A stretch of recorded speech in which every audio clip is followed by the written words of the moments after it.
त्र्यम्बकं यजामहे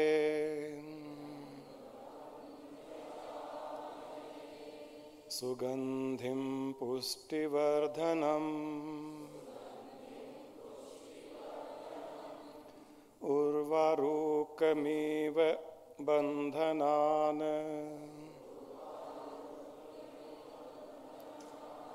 मृत्योर्मुक्षीयमामृतात्।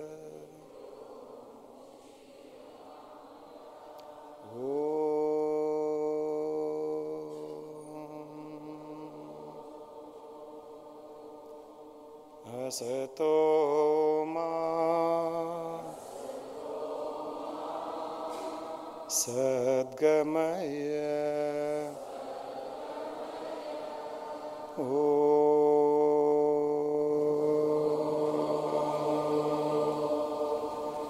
तमसो मा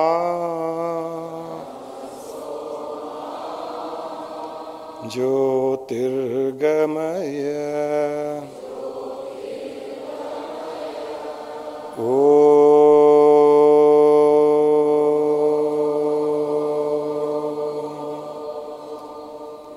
मृत्योर्मा अमृतंगमय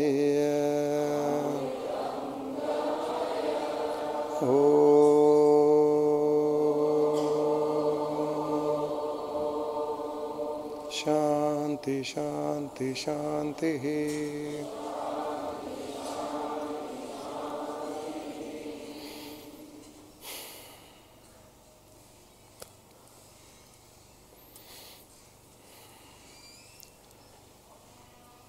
उपस्थित शिव स्वरूप आत्माओं को मेरा सादर नमन।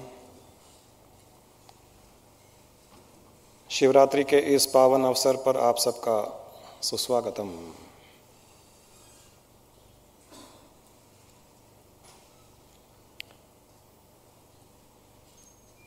शिवरात्रि का अर्थ है शिव की शरण में जाना। रात्रि का अर्थ होता है शरण में जाना। और शिवरात्रि को जो शिव की शरण में जाता है उसके जीवन की नैया तो पार हो ही जाती है, जीवन के कष्ट दूर होते हैं, परिवार में सद्भावना बढ़ती है, उन्नति प्रगति होती है और आध्यात्मिक मार्ग में अग्रसर होता है जीवात्मा। शिव का अर्थ है शून्य। शून्य अर्थात सारी सृष्टि में जो सर्वव्याप्त है वो शून्य है। यहाँ पर भी शून्य है। जो आप और मेरे बीच में जो एक शून्य अवस्था है, जहाँ हमें कुछ दिखाई नहीं देता वो शून्य है। जहाँ हमें कुछ दिखाई नहीं देता वो शिव है। इसका अर्थ है शिव यहाँ भी है, शिव वहाँ भी है, शिव अंतर में भी है, शिव बाहर भी है, शिव आकार भी है, शिव निराकार भी है। इसीलिए केवल शिव एक ही ऐसा है जिसकी साकार उपासना की जाती है और निराकार उपासना भी की जाती है।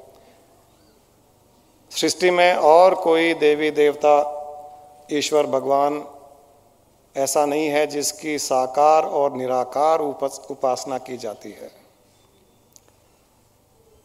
साकार रूप से शंकर की उपासना की जाती है, निराकार रूप से शिवलिंग की उपासना की जाती है। और किसी की भी नहीं है, ब्रह्मा की नहीं, विष्णु की नहीं और किसी की नहीं, केवल शिव की है। इसका अर्थ यह है कि शिव साकार रूप भी है, शिव निराकार रूप भी है। अर्थात सृष्टि में जो है, जो साकार है, जिसे हम देख पाते हैं, जिससे हम बातचीत कर पाते हैं, जिससे हम वार्तालाप कर पाते हैं, जिससे हम कुछ दे पाते हैं, जिससे हम कुछ ले पाते हैं, वो सब शिव स्वरूप है। और जो अदृश्य रूप से विद्यमान है, जो दिखाई नहीं देता खुली आंखों से, परंतु जिसका आभास बंद आंखों से किया जाता है। जब आप ध्यान में बंद आंखें करते हैं और जब मन शून्य अवस्था में चला जाता है, निराकार अवस्था में जब मन चला जाता है, तब हमें निराकार शिव के दर्शन होते हैं। जब ध्यान में आंखें बंद है, मन निर्विचार स्थिति में चला जाता है, जहां कोई विचार नहीं, कोई भाव नहीं, कोई दृश्य नहीं, वहां शिव है। वहां शिव के निराकार दर्शन होते हैं।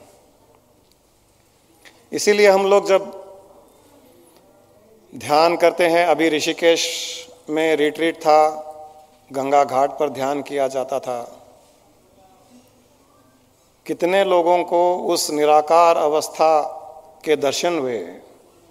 उन्हें तो यह भी पता नहीं होगा कि वो निराकार अवस्था है क्या। जो उन्हें निराकार अवस्था के दर्शन हुए हैं, वो शुद्ध चेतन परम आत्मा शिव ही है, परब्रह्म शिव है। वैसे तो हम रोज रात्रि को शिव की शरण में जाते हैं। जब हम स्वप्न में नहीं होते हैं, जब हम गहरी निद्रा में होते हैं, सुषुप्ति अवस्था में होते हैं, डीप स्लीप, जब हम डीप स्लीप में होते हैं, उस समय मन पूर्ण रूप से शिव की शरण में चला जाता है। तभी उसकी क्रियाएं बंद हो जाती है। वो कुछ सोचता नहीं है, कल्पना नहीं करता है, स्वप्न नहीं देखता है। उस पल वो शिव के साथ में अपना योग बनाए हुए रहता है। हर रात्रि को हर जीव शिव के साथ में अपना योग बनाता है। सुषुप्ति अवस्था, गहरी निद्रा में। परंतु चूंकि हमें इस रहस्य का पता नहीं होता है, हम जब निद्रा से उठते हैं, हम जब जागृत अवस्था में आते हैं, तब हम हमारे व्यक्तिगत अहंकार के साथ में जागते हैं।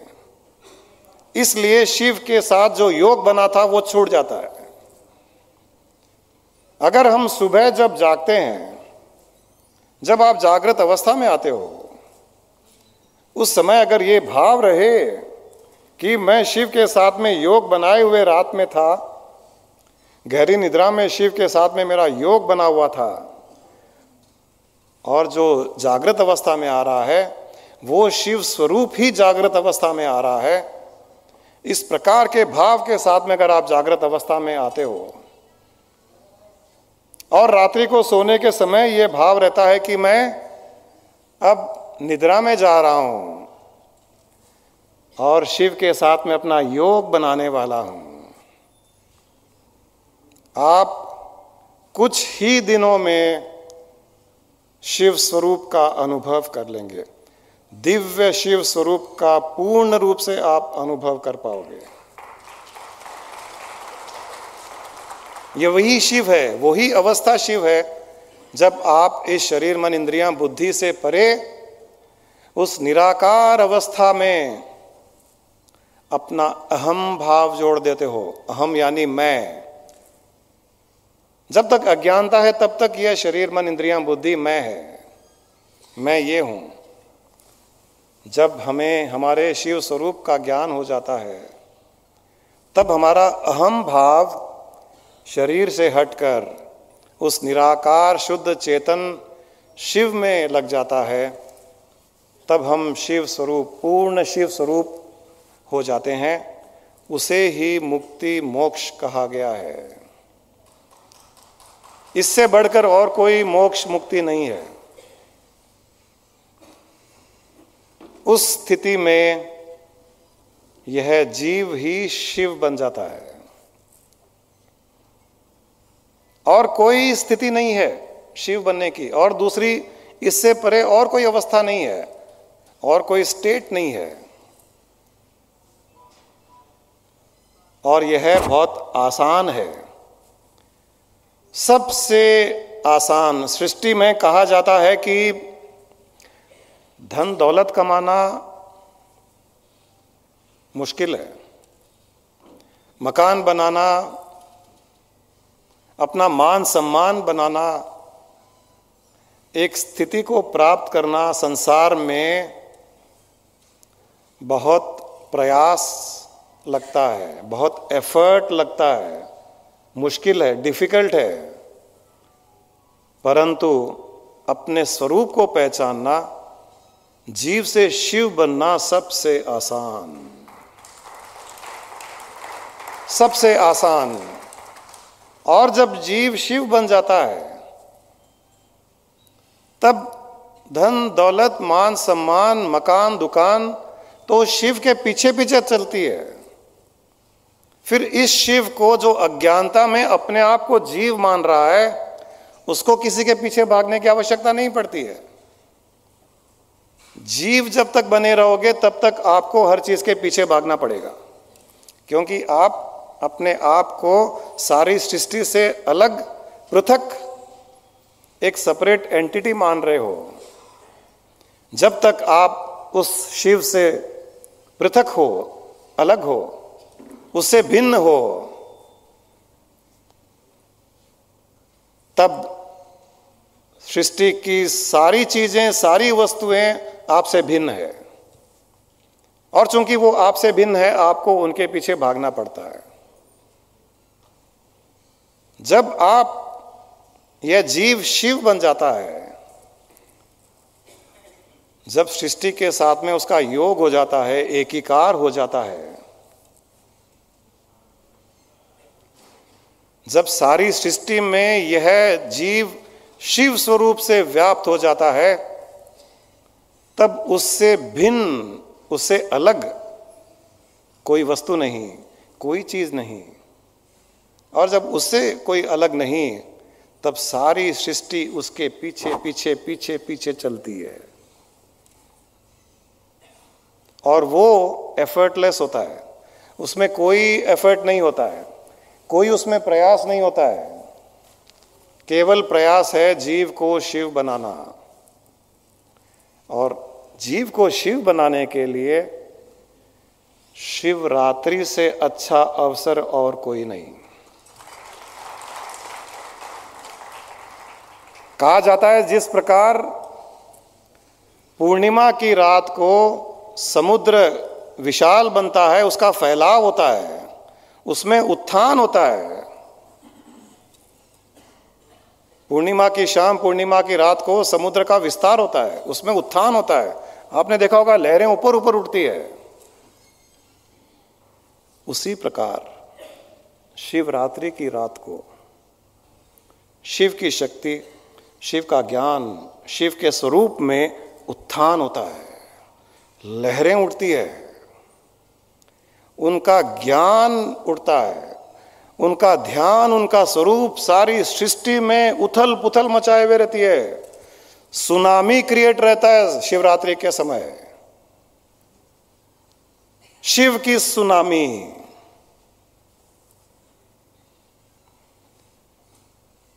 हमारी बदकिस्मती ये होती है कि हम उस सुनामी का उपयोग नहीं कर पाते हैं, हम उस शिव की सुनामी को समझ नहीं पाते हैं।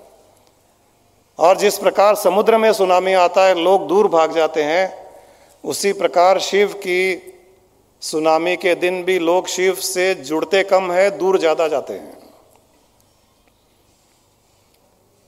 अगर इस दिन, एक दिन और एक रात्रि केवल उस सर्वव्यापक शून्य शिव स्वरूप का ध्यान किया जाए, उसका भाव उत्पन्न किया जाए, मंत्र के द्वारा हो, कीर्तन के द्वारा हो, भाव के द्वारा हो,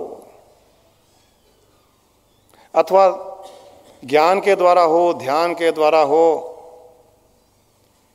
किसी भी माध्यम से हो, एक दिन अगर उसके साथ में, एक रात्रि उसके साथ में जुड़े हुए रहें, तो शिव पुराण में कहा गया है कि 1 साल तक, 1 वर्ष तक निरंतर शिव का जाप, निरंतर शिव का कीर्तन, निरंतर शिव का ध्यान, निरंतर शिव का ज्ञान 1 वर्ष तक जो किया जाता है, उसका फल केवल 1 दिन करने से मिल जाता है।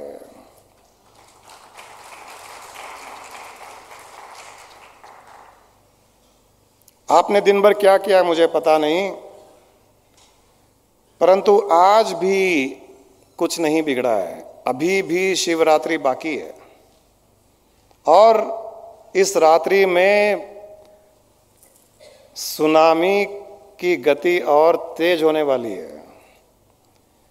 शिव की लहरों की गति और उग्र होने वाली है और उत्थान बढ़ने वाला है।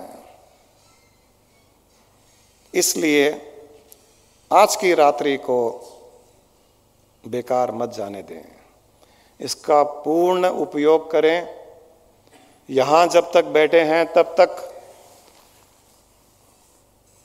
चाहे प्रवचन सुनिए, चाहे भजन सुनते रहें, अथवा मंत्र का जाप करें। भाव उस सर्वव्यापक शून्य शिव स्वरूप पर ही रहे। उस पर भाव बनाए हुए अगर ये प्रवचन, ये भजन सुनेंगे तो आपको उस 1 वर्ष का जो फायदा है वो प्राप्त होगा, जो उसका एक लाभ है वो प्राप्त हो जाएगा। और अगर उस शिव की लहरों की गहराई में उतर जाओ तो 1 वर्ष का नहीं 10 वर्षों का लाभ मिलता है। आज की रात आपकी रात है। शिव चारों ओर सृष्टि में अपने हाथ फैलाए हुए हैं। 364 दिन हमें शिव को ढूंढना पड़ता है। हम ईश्वर को ढूंढते हैं, हम भगवान की आराधना कर कहीं न कहीं अंदर या बाहर उसे ढूंढने की कोशिश करते हैं, परंतु आज की रात शिव ढूंढने निकलता है। आज की रात वो ढूंढता है कि कौन है वो जीवात्मा जिसे मैं गले लगाऊं। गले लगाऊं का अर्थ नहीं है कि वो ऊपर चला जाएगा। कोई घबराने की आवश्यकता नहीं है। गले लगाने का अर्थ है गले लगाकर वो अपना शक्तिपात करना चाहता है। वो अपने अंदर की सारी शक्तियां उस शिव में उड़ेलना चाहता है। उस जीव में जिसको वो शिव बनाना चाहता है उसमें उड़ेलना चाहता है। क्योंकि जैसे एक पिता ये चाहता है कि उसका पुत्र भी उसके जैसे बने, चाहे वो व्यापार में हो, संसार में हो, नाम कमाने में हो और किसी भी अच्छी बातों में हो, उसी प्रकार ये शिव भी चाहता है कि मैं मेरे पुत्र में अपना सारा का सारा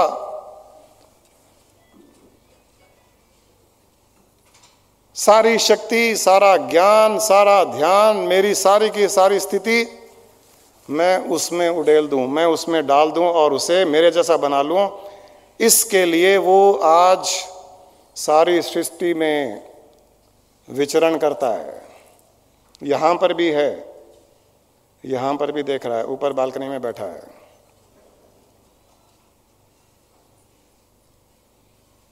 भाव बना करके जुड़ जाए उसके साथ। और जैसा मैंने कहा, सृष्टि में सबसे आसान यही है।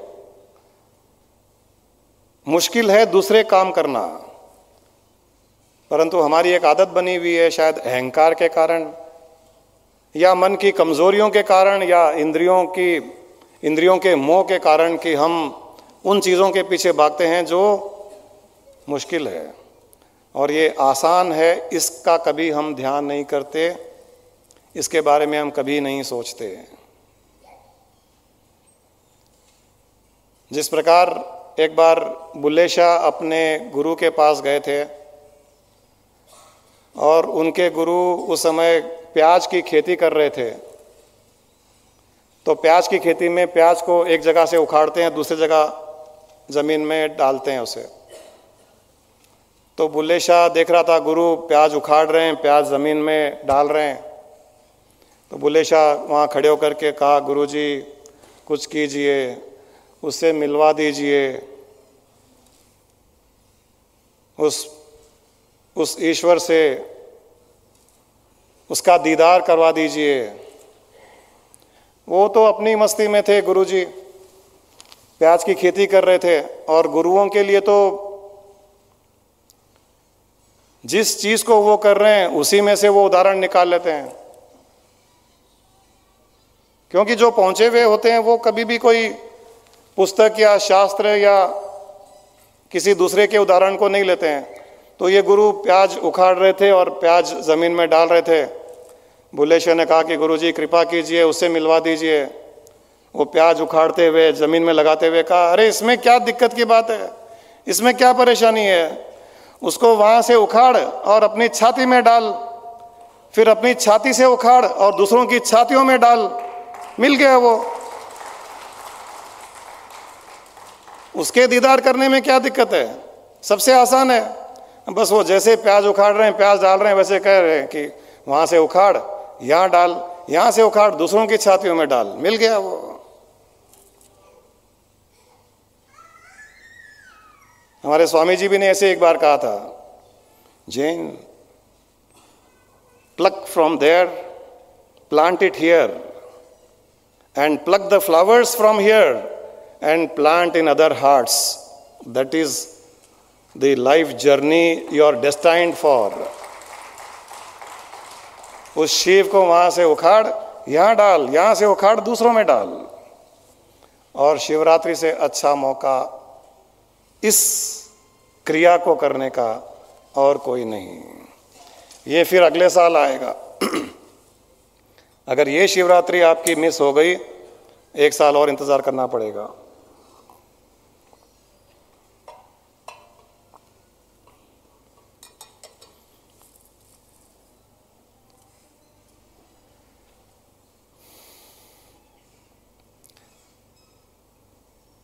शिवरात्रि को शिव जी का मंत्र नमः शिवाय का उच्चारण किया जाता है। लेकिन आपने कभी ध्यान दिया होगा कि नमः शिवाय के पहले क्या आता है? ओम आता है। अक्सर लोग ओम को तो ऐसे जैसे चटनीज में वो साइड डिश देते हैं वैसे समझते हैं, और वो मेन इडली नमः शिवाय को समझते हैं। उनको ये पता ही नहीं है कि मेन डिश तो ये ओम है, नमः शिवाय नहीं है। एक बार भगवान शिव से पार्वती जी ने पूछा था कि सृष्टि की उत्पत्ति किस प्रकार होती है। शिव पुराण में शिव जी ने कहा है कि सृष्टि की उत्पत्ति है पार्वती, मेरे मुख से ओम की ध्वनि के निकलने से होती है। उनके मुख से जब ओम की ध्वनि निकलती है तब सृष्टि की उत्पत्ति होती है, क्योंकि वह ध्वनि ब्रह्मांड में, अंतरिक्ष में, स्पेस में जाती है, और उस ध्वनि से उस अंतरिक्ष में, स्पेस में परिवर्तन आता है, मॉडिफिकेशन आता है।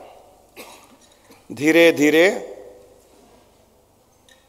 जो सूक्ष्म सृष्टि है वो स्थूल में परिवर्तित हो जाती है। यहाँ पर धरती, चंद्रमा, आकाश, तारे, सूर्य, जीव, पेड़ पौधे, पहाड़ उस ध्वनि के द्वारा उत्पन्न होते हैं। उस ध्वनि से परिवर्तन आता है उस अंतरिक्ष में, ब्रह्मांड में, स्पेस में। और यही हमारा मॉडर्न साइंस भी कहता है कि क्रिएशन का स्टार्ट बिग बैंग से हुआ था। यह आप सब लोग जानते हैं। जो बिग बैंग बिग बैंग की बात की जाती है आज के मॉडर्न साइंस में, वही बात लाखों करोड़ों वर्षों पहले शिव ने कह दी थी कि मेरे मुख से जब ओम की ध्वनि उत्पन्न होती है तब सृष्टि प्रकट होती है। और साइंस ने अब इसको प्रूफ माना है। सारी सृष्टि ध्वनि के स्पंदन पर टिकी हुई है। ये एक फ्रीक्वेंसी में टिकी हुई है। जो हमें यहां पर सॉलिड चीजें दिखाई देती है, वो चाहे सोफा हो, माइक हो, या यहां का ऑडिटोरियम हो, एक्चुअल में यहां सॉलिड कुछ है ही नहीं। क्योंकि दो एटम के बीच में, सबसे माइन्यूट पार्टिकल इस सृष्टि में एटम होता है, और एटम के कॉम्बिनेशन से चीजें बनती है। दो एटम के बीच में भी स्पेस होता है, रिक्त स्थान होता है, शून्य स्थान होता है, और सब एक फ्रीक्वेंसी में एक जगह जमा होने के कारण हमें वो ठोस दिखाई देते हैं, वो स्थूल दिखाई देते हैं हमें।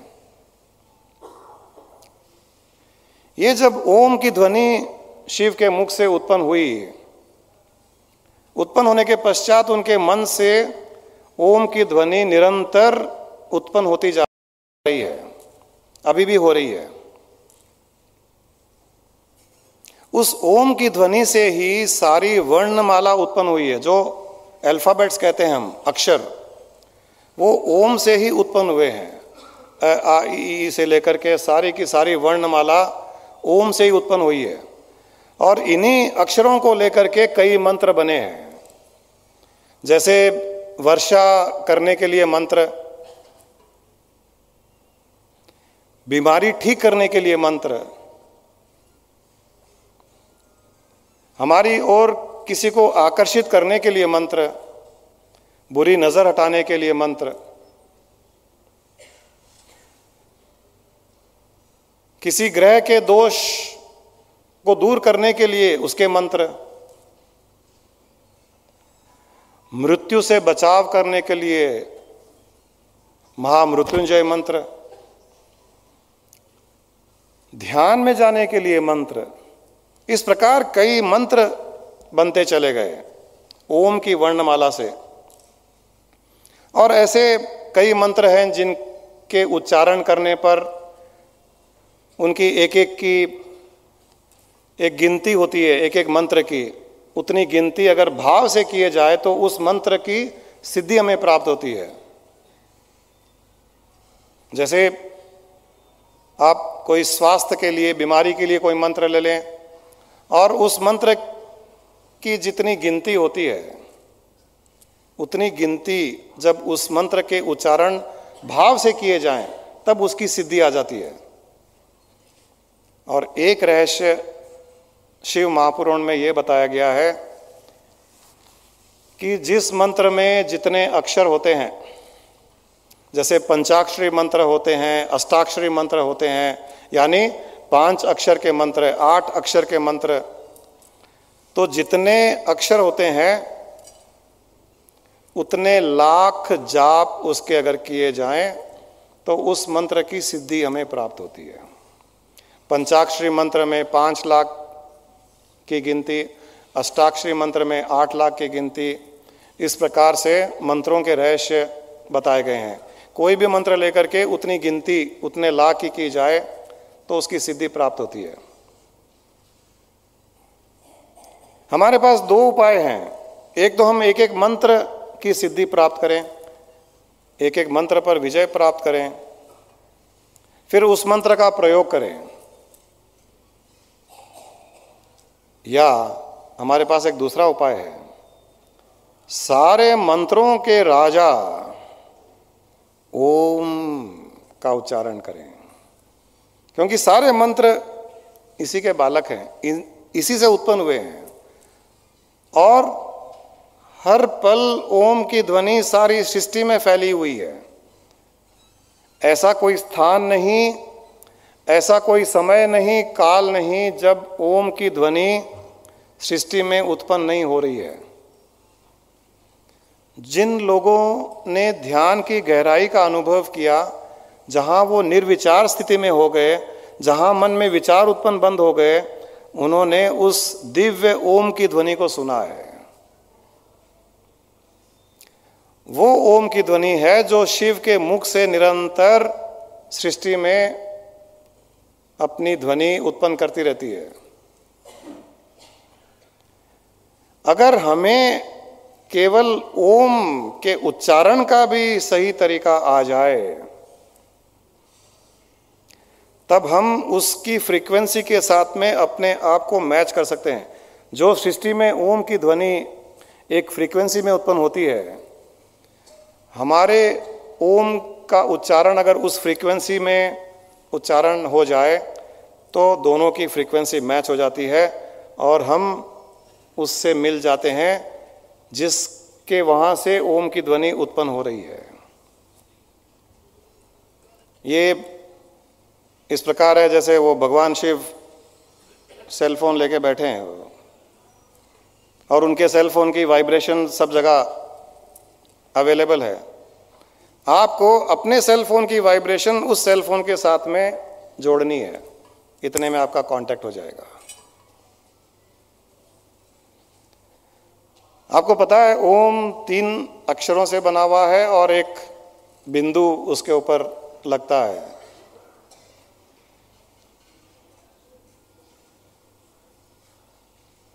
अकार, उकार और मकार 3 अक्षरों का समावेश है ओम, और ऊपर बिंदु है। इसका अर्थ एक ये भी है कि कारण सृष्टि अकार, सूक्ष्म सृष्टि उकार और स्थूल सृष्टि मकार, इन तीनों सृष्टियों का समावेश और उसके ऊपर जो बिंदु है वो परब्रह्म परमात्मा शिव स्वरूप का बिंदु है। इस भाव से अगर हम ओम का उच्चारण करें, जो सारे मंत्रों का राजा है, आपको न केवल इस संसार में सुख शांति समृद्धि प्राप्त होगी, परंतु आप उस शिव के साथ में भी अपना योग बना पाएंगे। और इसका एक तरीका होता है, ओम के उच्चारण का एक तरीका होता है। हम अक्सर ओम नमः शिवाय, ओम नमः शिवाय, ओम नारायण नमः है, ओम गणेशाय नमः, ओम को तो हम ध्यान देते ही नहीं है। ओम का एक तरीका होता है, एक रहस्य दिया गया है ओम के उच्चारण का। आप जानना चाहेंगे?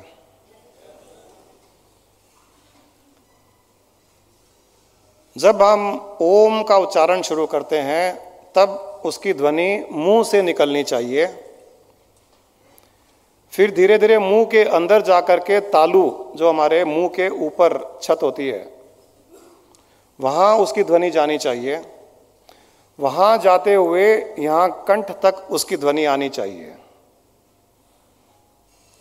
और कंठ में आते ही आप मुंह बंद कर लीजिए और लास्ट में जो बिंदु की ध्वनि होती है वो मुंह बंद करके आप उच्चारण करें, तब आपको यहाँ सहस्त्रार में स्पंदन का अनुभव होगा। ओम जब शुरू करें मुंह से आवाज़ निकलनी चाहिए, फिर धीरे धीरे तालू में पैलेट वहाँ पर उसका स्पंदन होना चाहिए, आपको स्पंदन फील करना चाहिए, और फिर कंठ में आपको उसी ओम का स्पंदन में अनुभव करते हुए मुंह को बंद कर जो बिंदु है उसका उच्चारण जब करेंगे तो यहाँ पर आपको स्पंदन होगा। जैसे मैं आपको एक बार केवल करके दिखाता हूँ।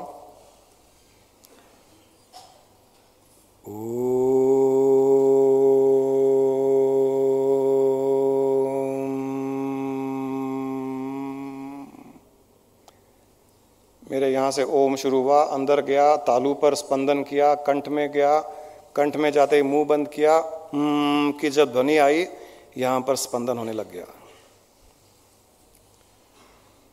चलिए एक बार आप लोग कीजिए, मैं करता हूँ, लेकिन आप दूसरों के ओम पर ध्यान मत दीजिए, केवल अपने ही अंदर मुख के पास, फिर तालु के पास, फिर कंठ में उसको अनुभव करते हुए जब मुंह बंद कर लेंगे और की ध्वनि आएगी, तब यहाँ पर आपको स्पंदन अनुभव करना है।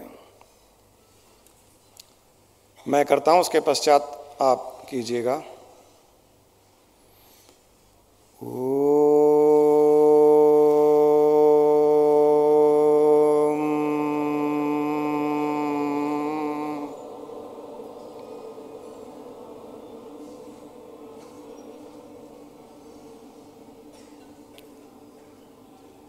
एक बार और कीजिए।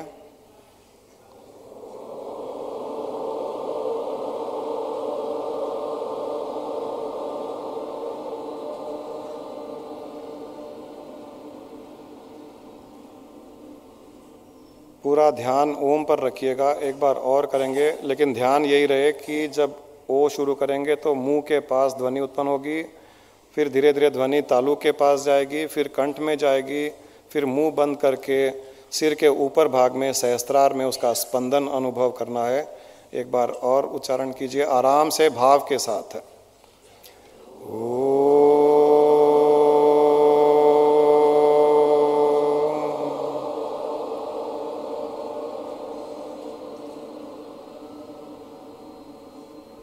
सिर के बीच में आपको स्पंदन का अनुभव करना है और तालु पर भी उसका स्पंदन अनुभव करना है, कंठ में भी करना है।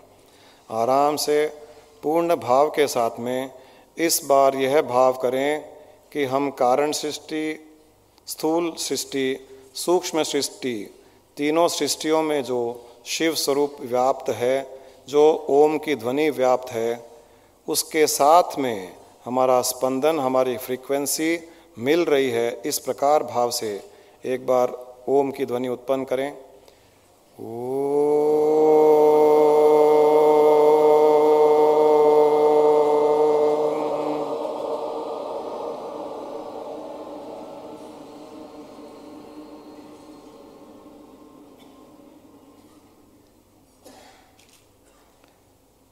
अब ओम की ध्वनि के पश्चात ओम इसी प्रकार हम उच्चारण करेंगे।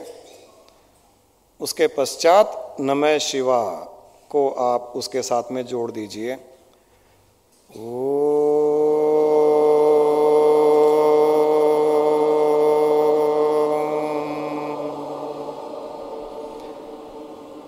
नमः शिवाय।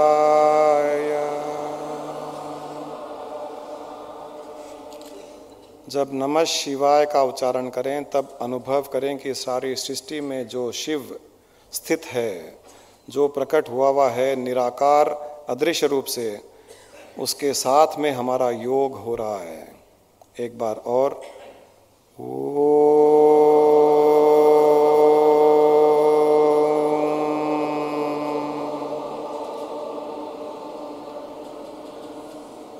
नमः शिवाय।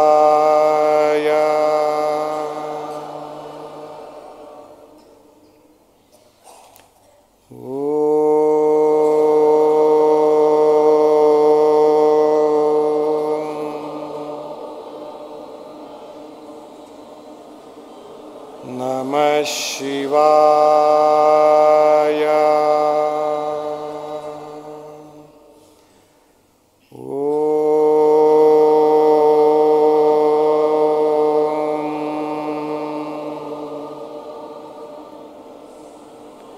नमः शिवाय।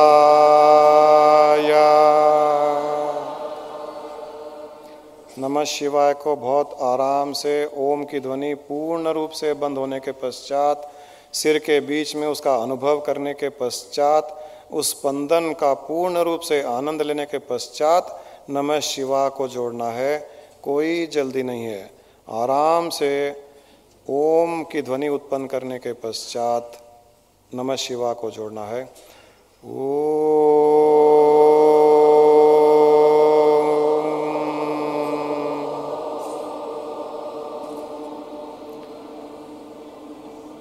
नमः शिवाय।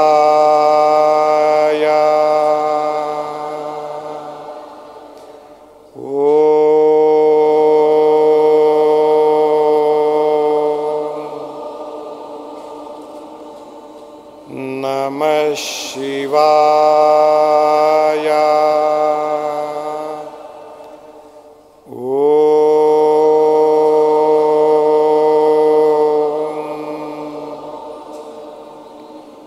नमः शिवाय।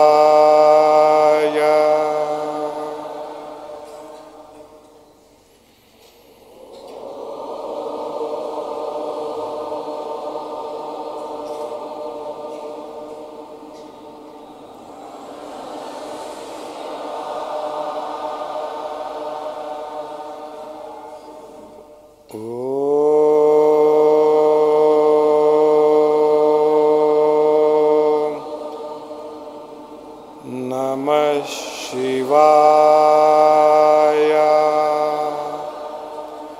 अपना पूर्ण योग बना दें सारी सृष्टि के साथ में, इस पल इस ध्वनि के साथ में, उस शिव की फ्रीक्वेंसी के साथ में हमारा योग हो रहा है। आप अपने आप को पूर्ण रूप से समर्पित करते हुए, भाव यही रहे कि मैं शिव की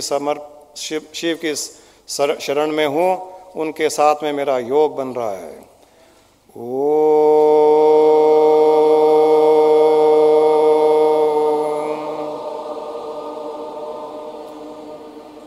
नमः शिवाय।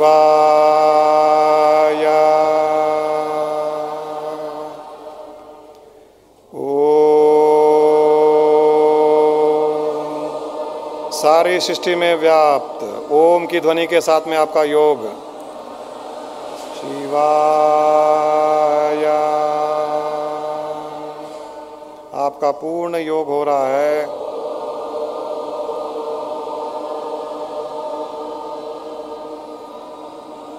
नमः शिवाय।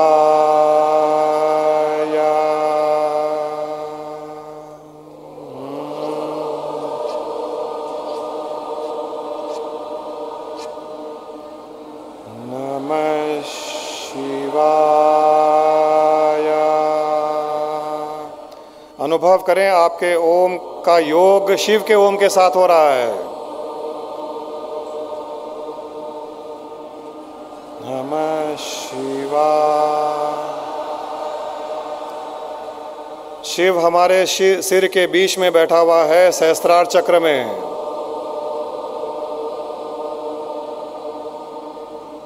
नमः शिवाय। ओम की ध्वनि को जब सिर के बीच में अनुभव करें तो अनुभव करें कि शिव के साथ में योग हो रहा है।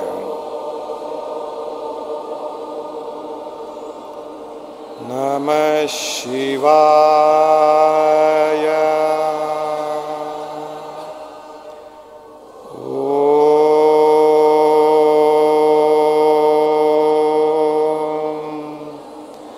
नमः शिवाय। आपके सहस्त्रार चक्र खुल गए हैं। इस पल शिव प्रकट हो चुके हैं, उनके साथ में अपना योग अनुभव कीजिए। शिवाय।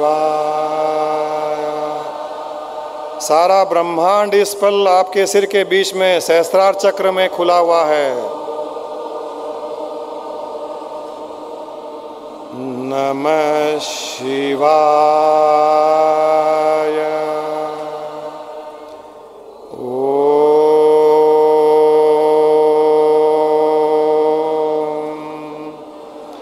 नमः शिवाय। इस पल शिव की दृष्टि आप पर टिकी हुई है। अपना पूर्ण योग बनाइए उनके साथ, भाव के साथ। अपना ध्यान सिर के बीचों बीच सहस्त्रार चक्र में शिव विराजमान है। शिवाय। ओम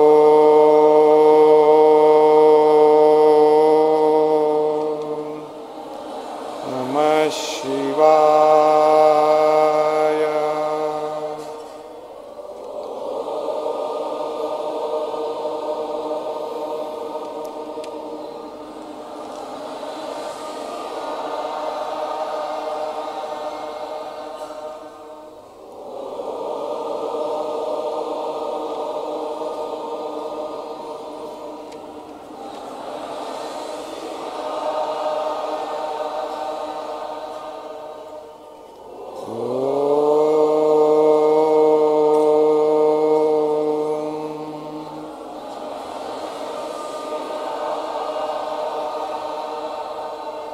दिव्य सहस्त्रार चक्र पूर्ण रूप से खुला हुआ है।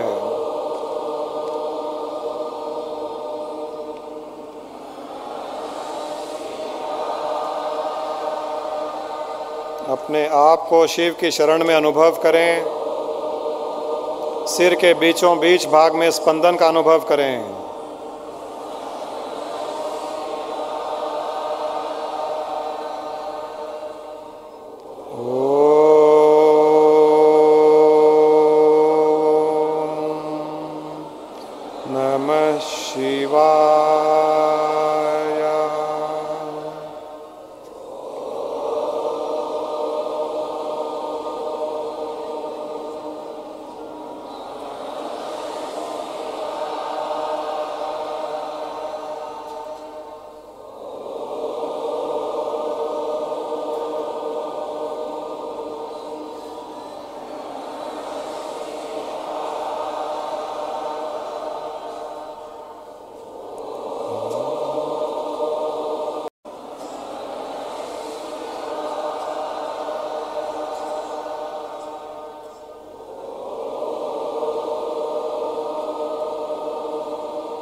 धीरे धीरे इसकी गति कम करते जाइए।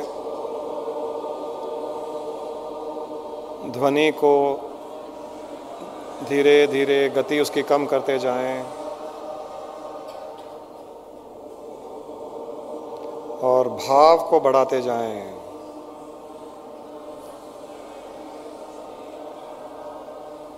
ध्यान पूरा सिर के बीच में रहे, सहस्त्रार चक्र पर।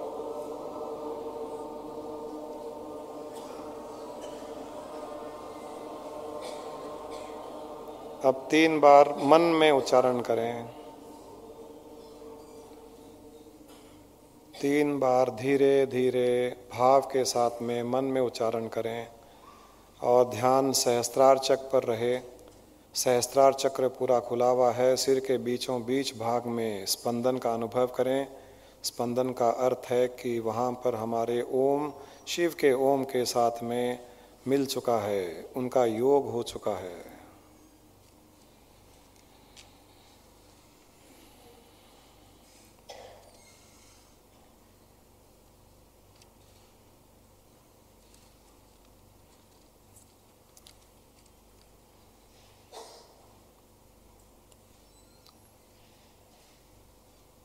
शांति शांति शांति। धीरे धीरे अपनी आंखें खोलने का प्रयास करें। हल्के से हथेलियों को मसल कर आंखों पर लगा लें।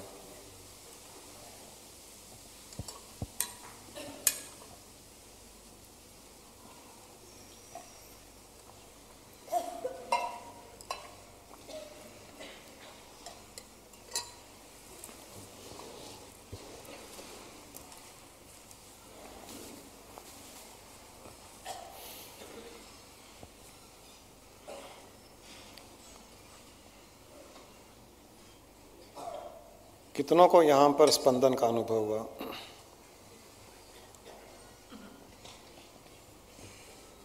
बहुत सुंदर।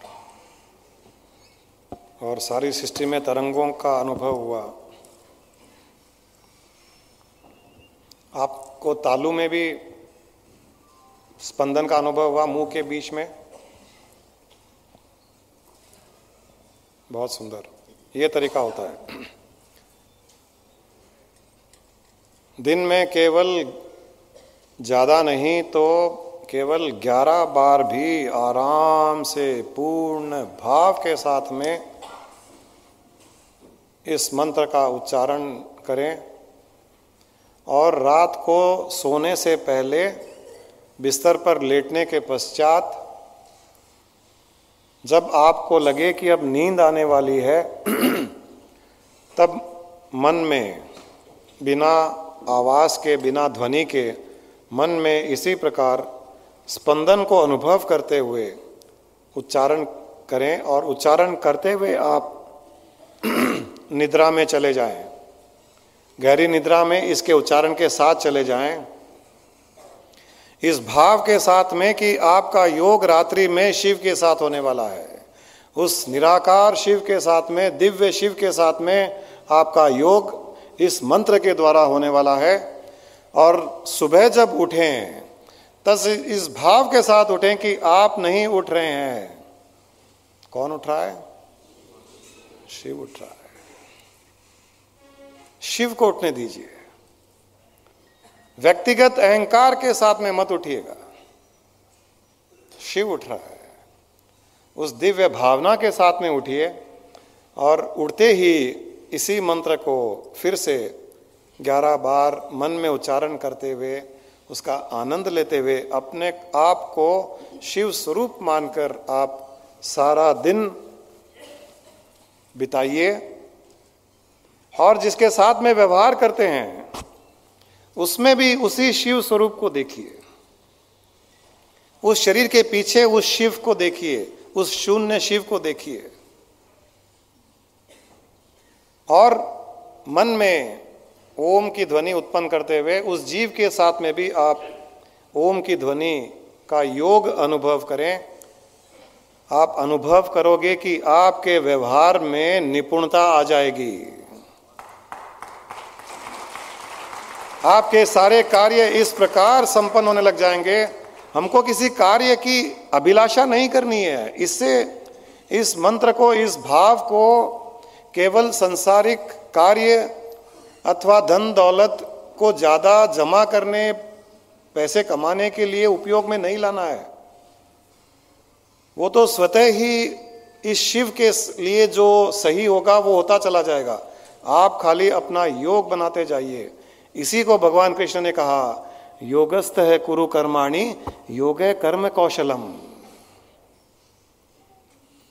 इस प्रकार अपना योग बनाते हुए आप जीवन व्यतीत कीजिए, फिर देखिए जीवन जीने का आनंद। सारी सृष्टि आपके कदमों में होगी।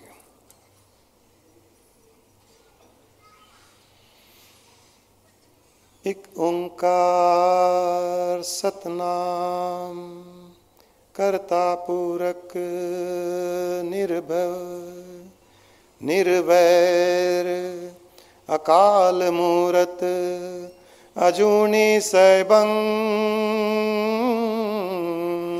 गुरु प्रसाद। जप आद सच जुगाड़ सच है भी सच, नानक होशी भी सच।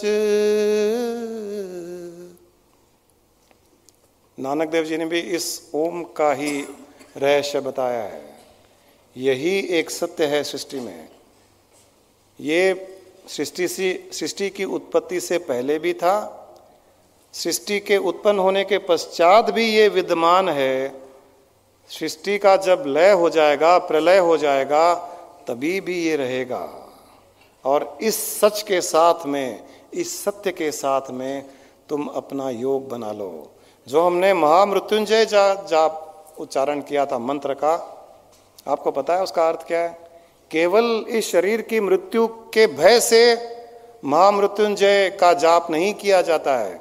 महामृत्युंजय, महामृत्युंजय का अर्थ है कि जो जीव बार बार शरीर में आ रहा है, जो जीव बार बार मृत्यु का अनुभव कर रहा है, उस जीव की महामृत्यु से छुटकारा, उसका मोक्ष, उसकी मुक्ति, उसे कहा जाता है महामृत्युंजय का मंत्र। केवल थोड़ी कठिनाई आ गई, थोड़ी प्रॉब्लम आ गई, लोग महामृत्युंजय का जाप करते हैं और वो कठिनाई दूर भी होती है। यहां हमारी मृत्यु टलती भी है। ये तो शास्त्रों में प्रमाणित है, संतों का अनुभव भी है। परंतु इस मंत्र का इतना छोटा सा ही प्रयोग, इतनी छोटी सी चीज के लिए, बड़ी चीज के लिए क्यों नहीं? इस मंत्र का प्रयोग उस चीज के लिए कीजिए कि हे ईश्वर, मुझे उस जीव की महामृत्यु से मुक्ति दिलाओ। केवल इस शरीर की मृत्यु से ही नहीं, उसकी मृत्यु से मुक्ति चाहिए मुझे, ये भाव होना चाहिए। इस ओम का सारा ही ले लीजिए और किसी की आवश्यकता नहीं। नमः शिवाय तो हम केवल उसका एक आभार प्रकट कर रहे हैं।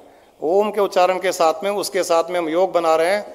नमः शिवाय, नमः शिवाय का अर्थ है हे शिव, जिसके मुख से यह ओम उत्पन्न हुआ है, हम उसे हमारा नमन कर रहे हैं। केवल नमः शिवाय उसके लिए है और किसी चीज के लिए नहीं है, केवल आभार प्रकट करने के लिए। मेन मंत्र तो ओम है। ओम नमः शिवाय। हम तुम्हारे चरणों में अपने आप को समर्पित करते हैं इस प्रकार ओम का।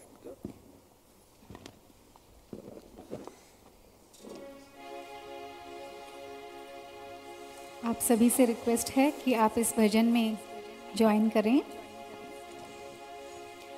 मैं ओम में ऐसे रम जाऊं, ऐसी निर्मल बुद्धि कर दो। मैं ओम में ऐसे रम जाऊं, ऐसी निर्मल बुद्धि कर दो। ऐसी निर्मल बुद्धि कर दो, ऐसी निर्मल बुद्धि कर दो। मैं ओम में ऐसे रम जाऊं, ऐसी निर्मल बुद्धि कर दो। मैं ओम में ऐसे रम जाऊं, ऐसी निर्मल बुद्धि कर दो।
रूप में मैं ही रम जाऊं, ऐसी मुझ में शांति भर दो। मैं ओम में ऐसे रम जाऊं, ऐसी निर्मल बुद्धि कर दो। मैं ओम में ऐसे रम जाऊं, ऐसी निर्मल बुद्धि कर दो। मैं ऐसी निर्मल बुद्धि कर दो, ऐसी निर्मल बुद्धि कर दो, ऐसी निर्मल बुद्धि कर दो, ऐसी निर्मल बुद्धि कर दो। मैं ओम में ऐसे रम जाऊं, ऐसी निर्मल बुद्धि कर दो। मैं ओम में ऐसे रम जाऊं, ऐसी निर्मल बुद्धि कर दो।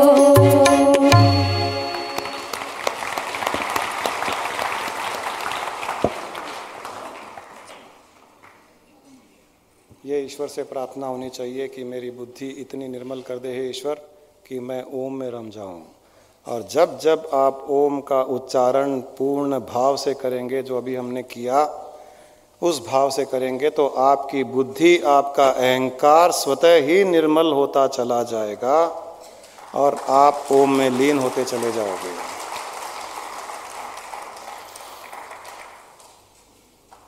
चलिए, आज आप लोग शिवरात्रि पर अपना समय निकाल कर यहाँ आए, तो मैं आपको आज एक ऐसा मंत्र देता हूँ जो आज तक शायद किसी ने नहीं दिया होगा।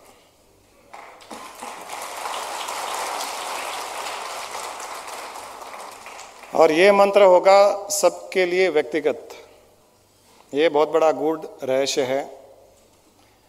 आपका मंत्र आपके लिए ही होगा। आपको मंत्र बनाना है। मैं उस मंत्र को बनाने का तरीका बता रहा हूं।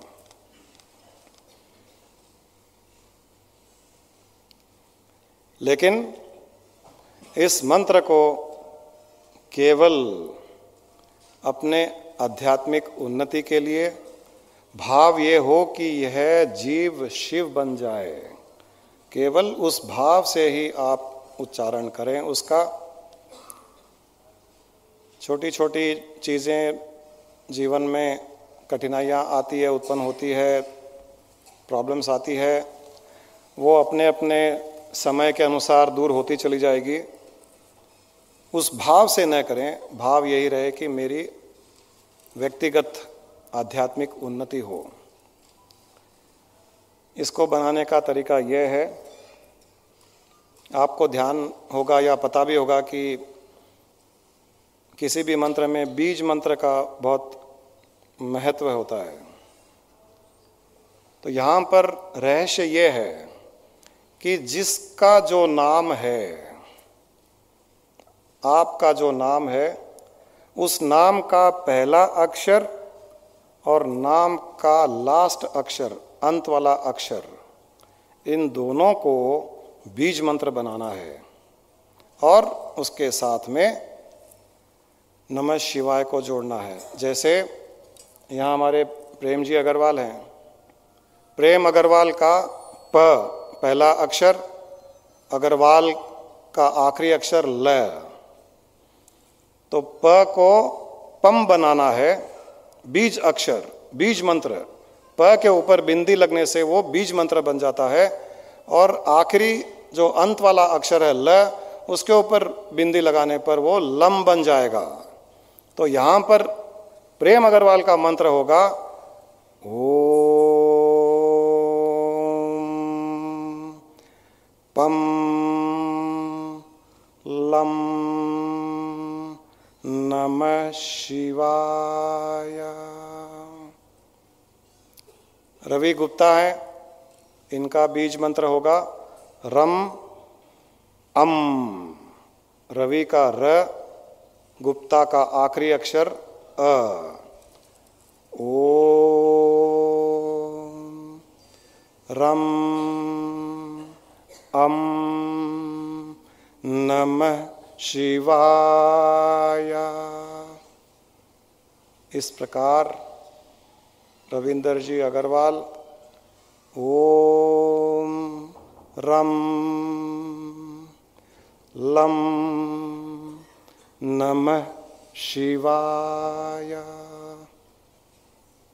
इस प्रकार से आप अपना मंत्र बना लीजिए। ये आपके लिए बोनस है आज।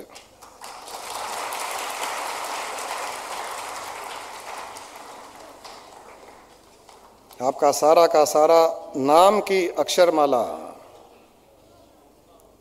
इन दो बीज मंत्रों के बीच में आ जाएगी, तो वो जीव आइडेंटिफाई होने लग जाएगा। मंत्र के साथ ओम नमः शिवाय के बीच में ये जब आ जाएगा तो पूर्ण रूप से कुछ दिनों के पश्चात आप स्वयं में इतनी एक आध्यात्मिक, एक दिव्य प्रकाश, एक दिव्य स्थिति का अनुभव करोगे जिसकी आपने कभी कल्पना नहीं की होगी।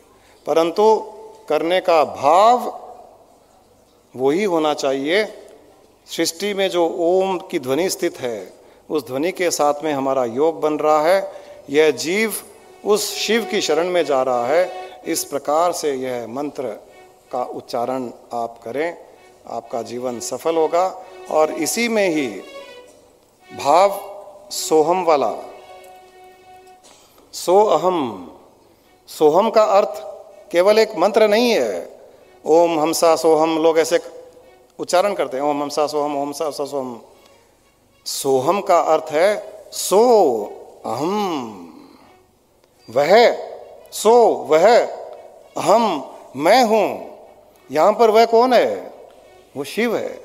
सारी सृष्टि है, सारा अंतरिक्ष, सारा ब्रह्मांड है। जो सृष्टि में शक्तियां विद्यमान है, हर स्थान में विद्यमान है, उन शक्तियों को उत्पन्न करने वाला भी वो परब्रह्म परमात्मा शिव स्वरूप सो अहम। तो इस मंत्र के उच्चारण के साथ में भाव यही हो, सो अहम। इस प्रकार से आप इस मंत्र का प्रयोग कीजिए और अपने जीवन को सफल बनाइए।